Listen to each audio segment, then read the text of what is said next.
नमस्कार दोस्तों आज का जो वीडियो है वो आखिर एमसीबी और आइसोलेटर इन दोनों में आखिर फ़र्क क्या होता है इसके ऊपर है। दोस्तों ये जो एमसीबी है, इस एमसीबी को खरीदते समय हमको एक चीज़ का हमेशा ध्यान रखना है, वरना आप हमेशा नुकसान में जाओगे। दोस्तों जैसे ये एमसीबी है, ये एमसीबी हमारी 1500 रुपये की है और आइसोलेटर जो होगा वो सेम ऐसा ही दिखेगा, बिल्कुल सेम। और ऐसा नहीं है कि लीग्रैंड कंपनी नहीं बनाती, हैवेल्स कंपनी भी आइसोलेटर बनाती है और उसके एमसीबी और आइसोलेटर दोनों के अंदर कोई भी फ़र्क नहीं होता। पर उसका जो आइसोलेटर आएगा वो आएगा आपके 150 से 200 रुपये, ज़्यादा से ज़्यादा 200 रुपये। और जो उसके ओरिजिनल जो एमसीबी आएगी वो एमसीबी आएगी लगभग 1500 से 2000 रुपये, जो मैं इस रेट की 32 एम्पेयर की 3 पोल की एमसीबी बता रहा हूँ। अब दोस्तों आप पहचान कैसे करोगे कि आइसोलेटर है एमसीबी, क्योंकि डिजाइन में दोस्तों फोटो दोनों की सेम दिखेगी।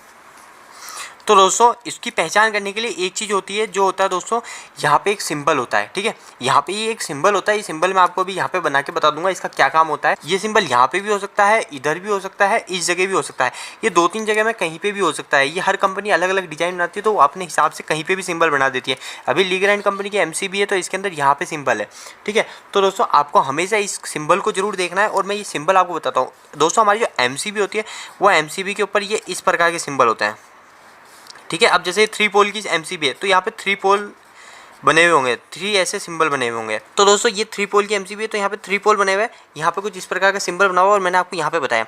आपको हमेशा देखना है जो भी हमारी जो आइसोलेटर जो होगा उस आइसोलेटर में कुछ इस प्रकार का सिंबल नहीं होगा। आइसोलेटर के अंदर पता है किस प्रकार के सिंबल होंगे, आइसोलेटर में कुछ इस प्रकार का सिंबल होगा, ठीक है। कुछ इस प्रकार का सिंबल होगा आइसोलेटर में ओनली, ठीक है। आपको हमेशा इस चीज़ का ध्यान रखना चाहिए, एक तो आपको ऐसा बॉक्स होना चाहिए और एक राउंडेड शेप होना चाहिए। इसका मतलब क्या है मैं आपको ये बताऊं। दोस्तों ये जो सिंबल है ये दोनों अलग अलग सिंबल है। ये जो चौकोर बना हुआ है ये एक अलग सिंबल है और ये जो गोलाकार बना हुआ है ये एक अलग सिंबल है। दोस्तों ये जो सिंबल है ये हमको बताता है कि ओवरलोड ट्रिपिंग, यानी कि जो हमारी जो एमसीबी है वो हमको ओवरलोड पे, जो हमारी जो एमसीबी है वो हमको ओवरलोड पे प्रोटेक्शन दे रही है। यानी जैसे अगर ये 32 एम्पेयर की एमसीबी है तो हमको वो 32 एम्पेयर ज़्यादा करंट लेगी तो ट्रिप हो जाएगी। पर दोस्तों आइसोलेटर कभी ट्रिप नहीं होता। आइसोलेटर ओनली फॉर एक ऑन ऑफ करने का स्विच होता है।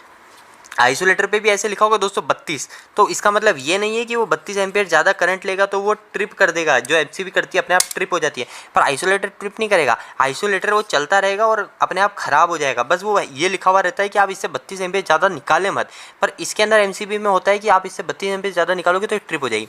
इसके अलावा दोस्तों दूसरी चीज़ जो होती है गोलाकार बनी होती है। दोस्तों ये चीज़ जो होती है इस होती है शॉर्ट सर्किट प्रोटेक्शन। एमसीबी हमारे 2 प्रोटेक्शन देती है, मैं आपको बताता चलूँ कि एक तो होती है ओवरलोड प्रोटेक्शन, ओवरलोड, और सेकंड जो होती है शॉर्ट सर्किट। तो आपको ये हमेशा ध्यान रखना चाहिए, आपसे इंटरव्यू में पूछा जा सकता है। ओवरलोड का जो सिंबल होता है वो कुछ इस प्रकार होता है, जो मैंने अभी आपको बताया। जैसे 32 एम्पियर है तो 32 से ज़्यादा एम्पियर लेगी तो वो ओवरलोड पे ट्रिप होगी इस पे। और शॉर्ट सर्किट का सिंबल कुछ इस प्रकार होता है गोलाकार। इस सिंबल को मैं समझाऊँ दोस्तों, ये सिंबल जो होता है ये हमारा शॉर्ट सर्किट होता है। शॉर्ट सर्किट का मतलब जब हमारा 2 फेस आपस में भिड़ गए, एक फेस और एक न्यूट्रल आपस में भिड़ गया, जब ये प्रॉब्लम आती है, ये दोनों आपस में दोनों फेस भिड़ गए, तो दोस्तों इस समय क्या हमारी एमसीबी कुछ ज़्यादा समय नहीं लेनी चाहिए, हैंड टू हैंड ट्रिप होनी चाहिए। अब जैसे ओवरलोड ट्रिपिंग है, जैसे 32 एम्पियर लिखा हुआ है तो 32 से कुछ समय बाद, जैसे अगर 36 एम्पियर ले रही है तो ये हैंड टू हैंड ट्रिप नहीं होती, ये कुछ समय बाद लेती है। वो समय कितनी देर लेगी वो आधारित होता है ये सी टाइप की एमसीबी है, डी टाइप की एमसीबी है, क्योंकि यहाँ पे लिखा होता है 32 के आगे सी लिखा हुआ है, किसी 32 के आगे डी लिखा हुआ है, किसी 32 के आगे के लिखा हुआ है, तो ये अलग अलग टाइप की आती है, कोई बी टाइप की आती है।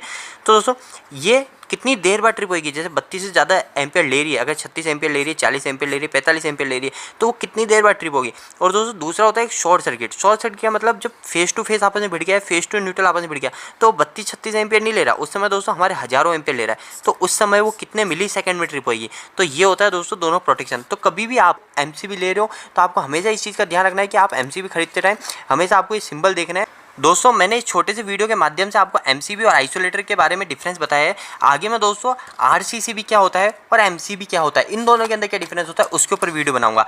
दोस्तों अगर इस वीडियो के अंदर आप मेरे से कोई कमी रह गई हो या कोई सवाल या सुझाव आपका रह गया हो तो आप मुझे नीचे कमेंट बॉक्स में कमेंट करके पूछ सकते हैं। वीडियो कैसा लगा वीडियो को लाइक करके जरूर बताएं। इलेक्ट्रिकल की वीडियोस आप हिंदी में देखना पसंद करते हैं इस चैनल को सब्सक्राइब कर लीजिए।